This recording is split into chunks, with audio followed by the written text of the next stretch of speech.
Estudiando la órbita de Marte alrededor del Sol, Johannes Kepler descubrió que su trayectoria solo se podía explicar si el planeta se desplazaba a lo largo de una elipse. Esta fue la primera de las 3 leyes de Kepler. Seguro que recordarán que Tycho Brahe tenía su sistema del universo. Y en ese sistema, la Tierra permanecía quieta en el centro, el Sol giraba alrededor de ella y todos los demás planetas giraban alrededor del Sol. Por supuesto, Tycho creía apasionadamente en su propio sistema y en su lecho de muerte rogó a Johannes Kepler que utilizara aquellos nuevos datos para demostrar lo correcto de su sistema. Fue un momento conmovedor. Es imposible saber lo que pensó Kepler en aquel momento, pero la idea de hacer lo que Tycho le había pedido nunca cruzó su mente. Kepler era copernicano hasta la médula, y tan pronto como tuvo entre sus manos los datos de Tycho, lo primero que se puso a hacer fue realizar la órbita de Marte. Pero le resultó enormemente difícil. Hiciera lo que hiciera, no conseguía adaptar la órbita de Marte a un círculo. La discrepancia entre la posición angular de Marte en el cielo y la mejor órbita circular era de 8 minutos de arco. En otras palabras, si Kepler lo hubiera intentado antes de las observaciones de Tycho, habría sido posible, pero con los nuevos datos era cosa imposible de hacer. Y así Kepler se vio enfrentado a un serio conflicto entre la antigua afirmación platónica de que todos los movimientos celestes tenían que ser circulares y las nuevas observaciones de Tycho. Enfrentado a ese conflicto, tenía que elegir, y eligió las observaciones de Tycho. Comenzó a buscar una curva regular distinta que describiera la órbita de Marte. Tras 8 años de arduos trabajos, Kepler dio con la respuesta. Era una curva que ya se conocía hacía miles de años y que se llamaba elipse. En plan gráfico, un trozo de cuerda y 2 alfileres aclaran la sencilla elegancia de una elipse. Como la cuerda no se estira, mantiene su longitud, y la distancia total que hay desde un alfiler al lápiz y al otro alfiler es constante. Un punto se llama foco y 2 puntos, los focos. La longitud del semieje mayor es A, la del semieje menor, B, y la región encerrada por la elipse tiene un área, pi AB. La distancia desde el centro a ambos focos es una fracción de A, E, A. El símbolo E representa la excentricidad, y excentricidad, como en el contexto social del mundo, significa algo que está fuera del centro. Así, si E se reduce a 0, es decir, cuando no hay excentricidad, el resultado es una figura perfectamente redonda. Es una elipse llamada circunferencia. Pero cuando E aumenta, la elipse se vuelve cada vez más excéntrica y cada vez más achatada.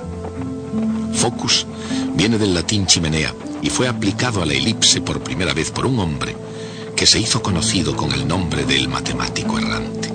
Su nombre era Johannes Kepler. Kepler veía en el Sol la mayor chimenea del universo. Sin embargo, en su vida emocional, sobre todo cuando era niño, hubo muy poco calor. El padre de Kepler, un soldado raso, mercenario, abandonó pronto a su familia. Más tarde su madre fue procesada por ejercer artes de brujería. Lo que no se sabe es si Kepler, senior, huyó porque ella pudo haber sido una bruja. En ausencia de su padre, Johannes fue visitado constantemente por la pobreza y pese a los pretendidos hechizos de su madre, también por la enfermedad. Sus antecedentes son todo un reto a muchas de las contemporáneas nociones de herencia y medio ambiente. Aunque Johannes Kepler mostrase la destreza y curiosidad de un genio matemático, parecía un candidato muy poco probable para resolver ciertos problemas fundamentales del universo. Al comienzo de su carrera, Kepler se dedicó a la enseñanza en un colegio de Graz, cerca del río Mur, al sudeste de Austria. Pero, como muchos otros antes y después de él, encontraba la enseñanza más frustrante que gratificante. Así que se esforzó con modelos geométricos de los movimientos planetarios, pero pronto se dio cuenta de que sus datos astronómicos no eran suficientemente fidedignos.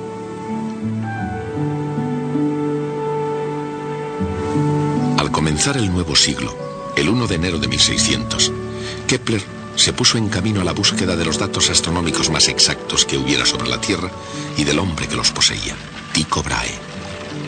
Nacido en una clase social bastante despreocupada, Tycho sorprendió a la nobleza danesa por su decisión de hacer algo que mereciera la pena. Su pasión por la astronomía se convirtió en su razón para vivir, y los últimos 38 años de su vida dibujó los mapas de los cielos con extraordinaria precisión. Nadie en el mundo apreció mejor que Johannes Kepler el valor potencial de aquellas observaciones de Tycho.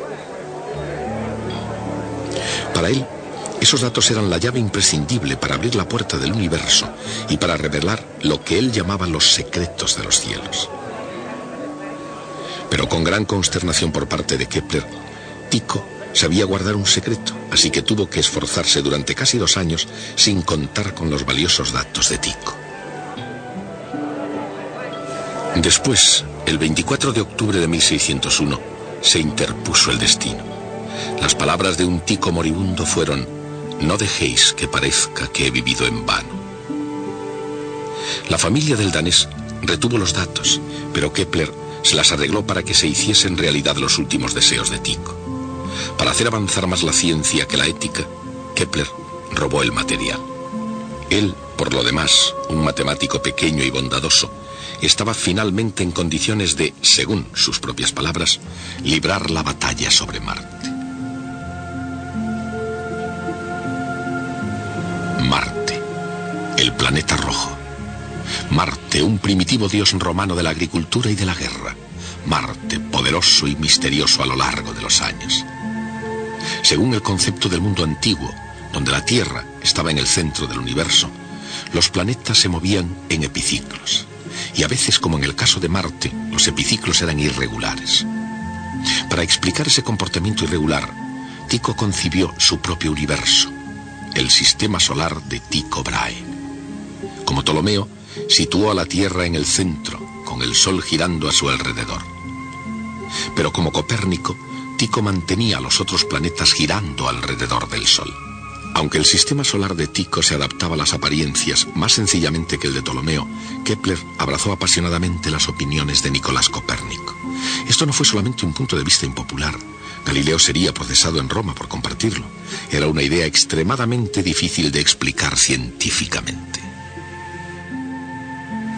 Consideremos el sistema solar de Copérnico y los problemas que presentaba Johannes Kepler.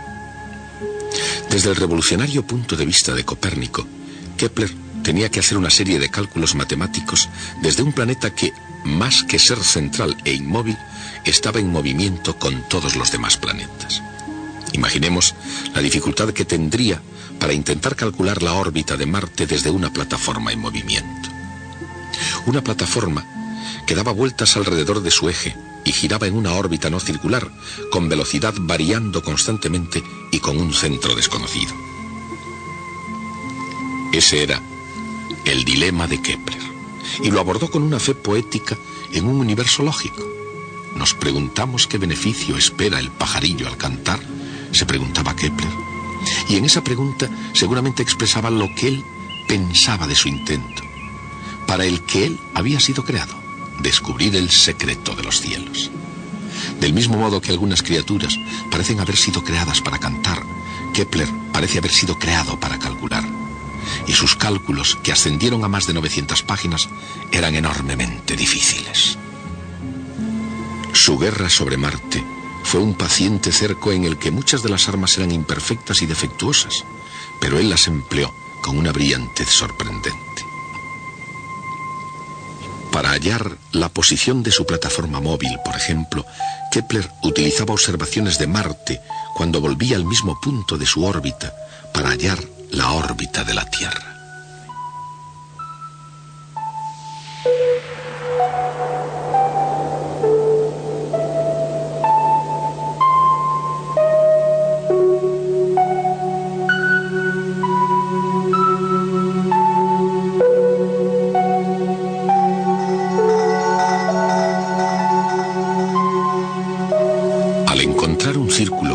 Aunque no estuviera completamente centrado en el Sol, Kepler dio un paso en la dirección correcta. Así ahora, una vez más, abordó el problema de Marte. Incapaz todavía de hallar su trayectoria exacta, se las arregló para hallar algo sugestivo en su velocidad irregular. Marte se movía con más rapidez cuando estaba más cerca del Sol y más despacio cuando estaba más lejos. Y esa llegó a ser la segunda ley de Kepler. Pero todavía no había encontrado su primera ley. Aproximadamente cada 2 años el Sol, la Tierra y Marte se encontraban en oposición. Es decir, la posición de Marte es la misma vista desde la Tierra o vista desde el Sol. Con otra observación, 1 año de Marte más tarde, Kepler ya pudo triangular un punto exacto en la órbita de Marte.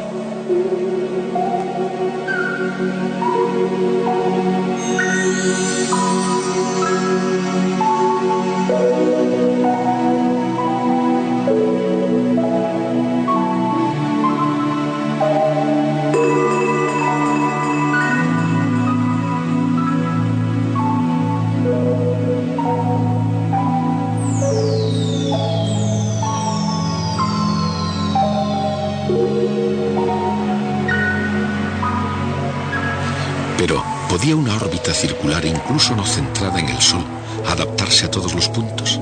Casi, pero no totalmente. Esto es, no en la incomparable precisión de las observaciones de Tycho Brahe.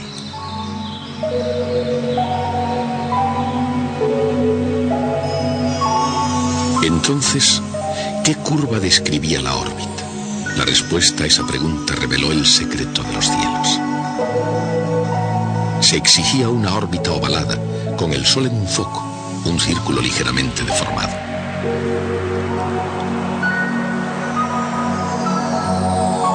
Y ese tipo de órbita era una elipse, la elipse conocida por los antiguos griegos y finalmente descubierta de nuevo en los cielos por Johannes Kepler. Puede verse de cuando en cuando, justamente aquí en la Tierra. Es simplemente cuestión de contemplar las cosas en la perspectiva correcta. Cualquier círculo visto oblicuamente aparece como una elipse. Los griegos conocían la parábola y la hipérbola tan bien como la elipse. Al cortar un cono con un plano, producían unas curvas llamadas secciones cónicas. Si el plano de corte es perpendicular al eje, la sección es una circunferencia. Si el plano está inclinado, la circunferencia se convierte en una elipse.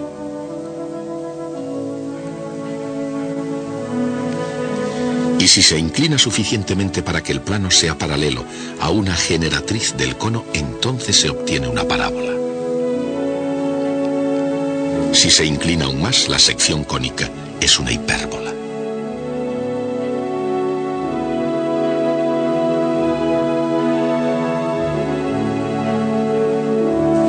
Los antiguos griegos eran notablemente habilidosos para los juegos geométricos. Unos 200 años antes de Cristo, Apolonio ganó el título de el Gran Geómetra por su explicación de esas notables curvas en 8 intensos volúmenes. A pesar de eso, su pluma solo había raspado la superficie de las secciones cónicas. En el año 300 después de Cristo, Papus de Alejandría encontró otro modo de describir esas curvas.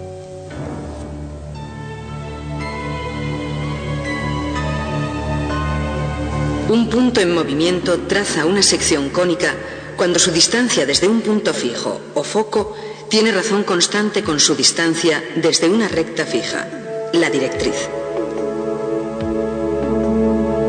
El cociente de esas distancias es la excentricidad, E. En una elipse, este cociente es menor que 1 y muestra lo alejado que se encuentra el foco del centro.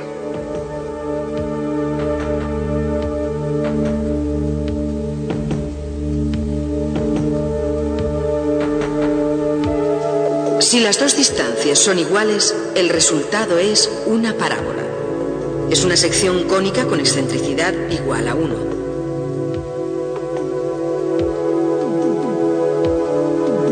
Cuando el punto está más cerca de la directriz, el resultado es una hipérbola con excentricidad mayor a 1.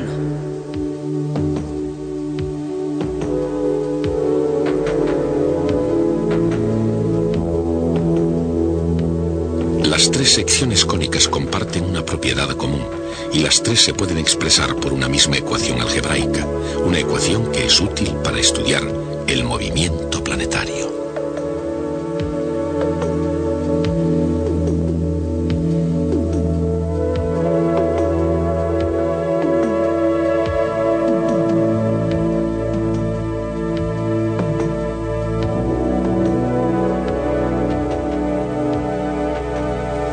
Esta es la fórmula básica para expresar todas las secciones cónicas: la elipse, la parábola y la hipérbola.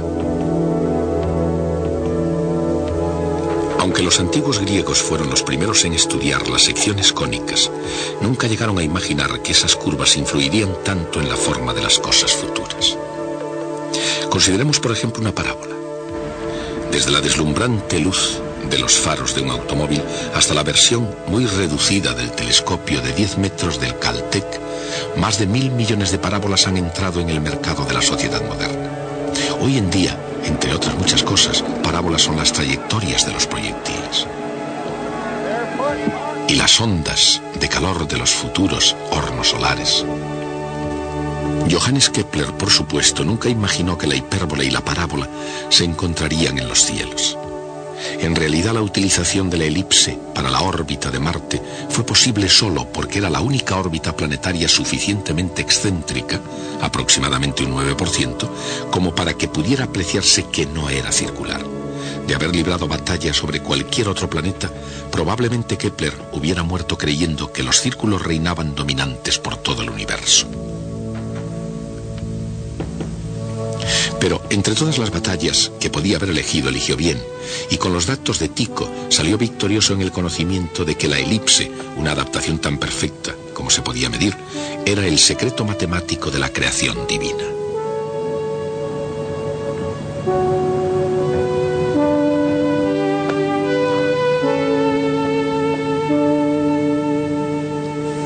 Después de pasarles en revista como trofeos de la guerra sobre Marte, estos secretos se revelaron como las tres leyes de Kepler.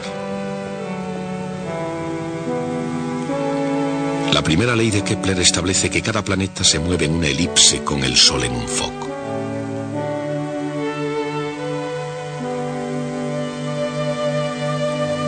Mientras libraba la guerra sobre Marte, Kepler encontró su segunda ley. Una recta desde el Sol a un planeta barre áreas iguales en tiempos iguales. Esa segunda ley de Kepler permitió cálculos asombrosamente exactos de distancias y velocidades.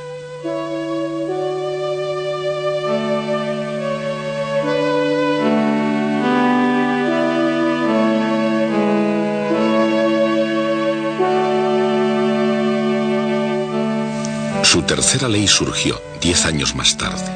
Establece que el cuadrado del período de un planeta es proporcional al cubo de la longitud del semieje mayor. Y eso revela una conexión entre los movimientos de diferentes planetas.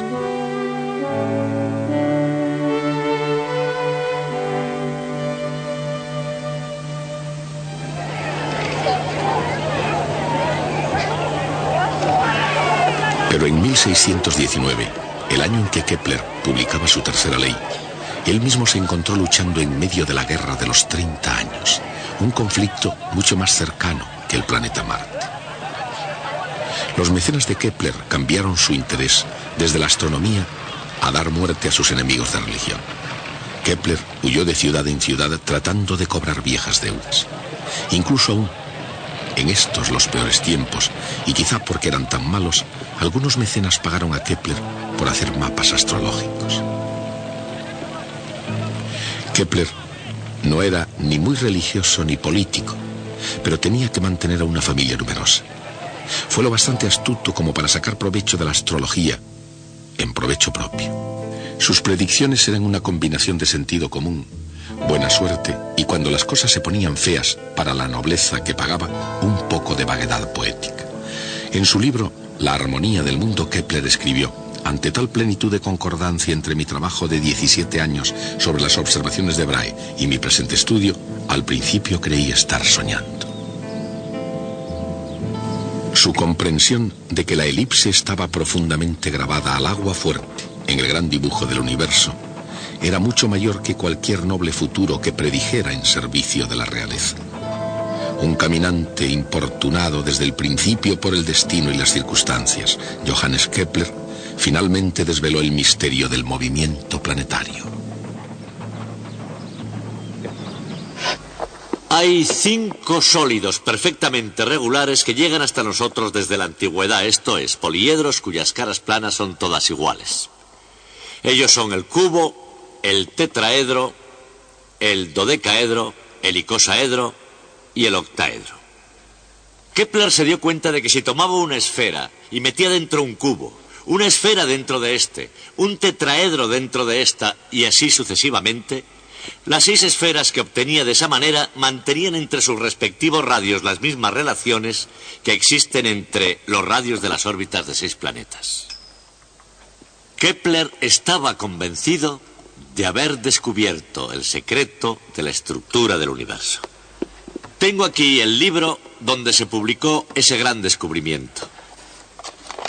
Este libro se publicó en Tübingen en el año 1596 y se titula Sobre las admirables proporciones de las órbitas celestes, etc.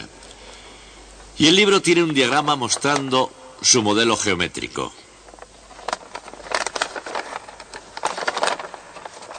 Aquí lo tienen. Dicho sea de paso, hay algo interesante sobre este diagrama. Tiene una fecha impresa aquí abajo, que es 1597, un año después de la publicación del libro.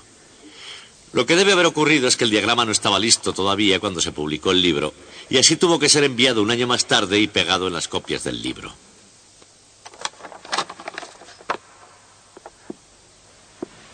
Evocando este episodio, tendemos a pensar que esa imagen de Kepler de un cielo lleno de cubos y tetraedros, etc., es curiosa y más bien ridícula. Me gustaría por un momento tomarla absolutamente en serio y ver qué pasaba realmente.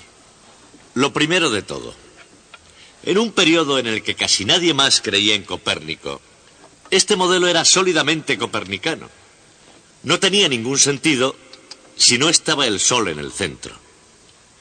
La segunda cosa que yo tengo que recordar es que es solo mucho más tarde, en tiempos de Newton, cuando empezamos a imaginar un universo sostenido por unas fuerzas invisibles. Pero antes de Kepler, el universo era un plenum, es decir, estaba lleno, repleto de esferas de cristal. Lo que Kepler hacía era sustituir las esferas de cristal por esos sólidos perfectamente geométricos. Y como pueden ver, la idea de Kepler era atrevida y acorde a la vez con la tradición científica de su tiempo. Y el tercer punto es que tuvo mucho éxito. Su cuadro explicaba las relaciones entre las órbitas de todos los planetas conocidos.